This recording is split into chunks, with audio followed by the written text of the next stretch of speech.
Peggy 18.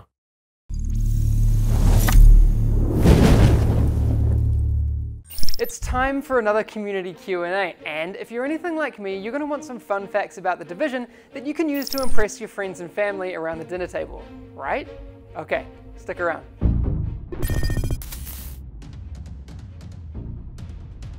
Last time we did this, we had questions that folks had sent in through video message on Skype, and we still have more of that coming up. But we saw this thread over in the Division subreddit, and we figured this would be a great opportunity to clear up some of the intricacies of rogue status that people experienced, and to be honest, we're a little bit confused by at E3. So basically, when players enter the dark zone, they are neutral by default. But as soon as they attack another player, they turn rogue. Why we do that is because we want the dark zone to be a place of cooperation first, but then if you attack someone, then you get flagged. You are attacking friendly forces. Rogue protocol initiated. When you turn rogue, you get a bounty on your head and all players can see it. And the more you kill, the bigger the bounty. You climb the levels of rogue by killing other players, and if you're level 1 rogue, you are rogue for 2 minutes. But if you kill more players, you are rogue for a longer period of time. Every time you kill a player, you refresh that counter and it increases up to 5 minutes. If you manage to survive your rogue status, which is pretty difficult because all players want to kill you, can see you on the map periodically. If you manage to do that, then you receive your own bounty.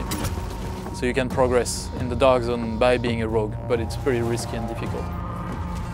You lose a big amount of dark zone XP when you die as a rogue, and other players receive that dark zone XP. So that's one more incentive for neutral players to hunt the rogues.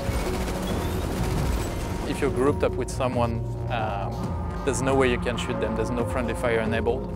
If you want to leave the group and fight your friends, there's a warning displayed to the whole group for a few seconds before you leave, so they have a chance, to brace for it and prepare. What's up guys, Boomslang here. Had a couple questions for you guys concerning the Dark Zone.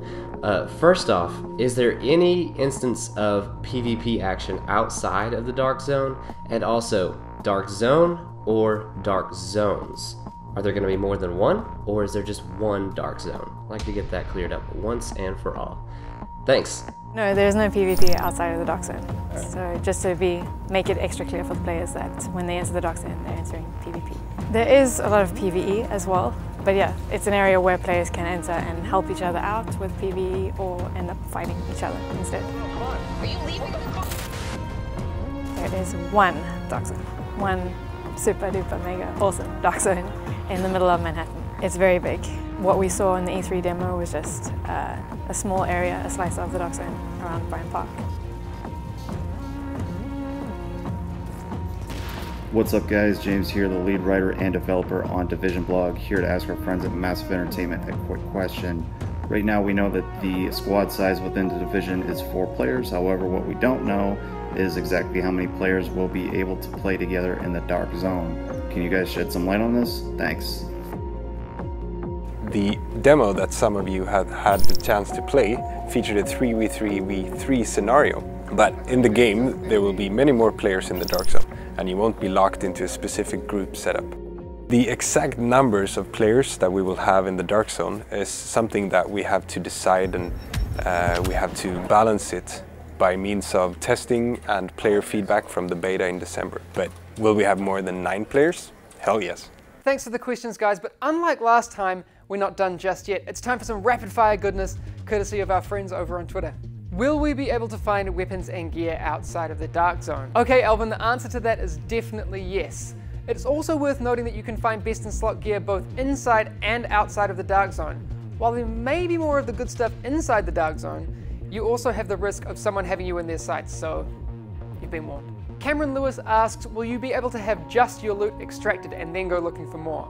Yeah, that's exactly how it works. The extraction helicopter is only there to pick up your contaminated loot, so afterwards you're free to fill up that loot bag as many times as you want, or find a way out of the Dark Zone if that's what you want to do. Where can I sign up and play the beta in the UK? This doesn't apply to just those of you in the UK, but you can still sign up by going to TheDivisionGame.com/beta and fill it. We'll throw a link down in the description below for you as well. We'd better wrap this thing up, but I promise we'll be doing this all again very soon. So what would you like to know? Are you curious about what you'll find in the Collector's Edition? Do you want to know what games devs play in their spare time? If I'm in the Dark Zone and I shoot my boss from work and take all his loot, how many muffins is sufficient for an apology?